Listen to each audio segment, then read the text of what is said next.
Առաջին հարցը վերաբերում է Իրանին հումանիտար օգնությանը, ինձ հետաքրքիր է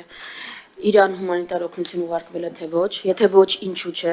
եթե ձեր պատասխանը այն է լինելու, որ կարիքը լինի կուղարկենք, կարիքի մասին վկայում է Հայաստանում Իրանի դեսպանության հայտարարությունը։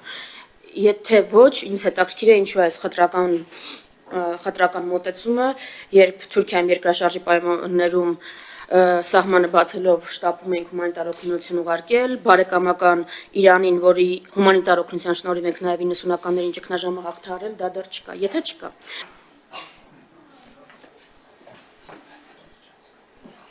Տիկին Վարդանյան, հարգելի Տիկին Վարդանյան, շատ ափսոսում եմ ձեր ժամանակը, որտեղ հիմա մի ամբողջ ելույթներ եւ փաստարկներ կառուցեցիք եւ հետո հարց ուղեցիք դրանց հիման վրա, մինչդեռ երկու հարցի պատասխանն է շատ հստակ, այս ափսոսում եմ ձեր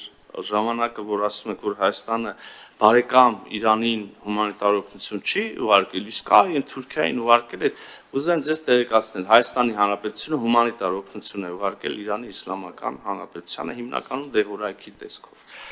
Եվ այլ կերպ լինել չէ կարող, ես քիչ առաջ խոսում էի, թե ինչքան կարևոր են եւ ընդհանրապես ոչ միայն այս պահին, դարավոր եւ հազարամյակներով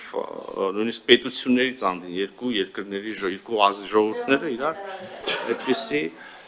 անհրաժեշտություն չենք տեսել շեփորահարելու, բայց որ հարցնում եք նաեւ պատասխանում եմ։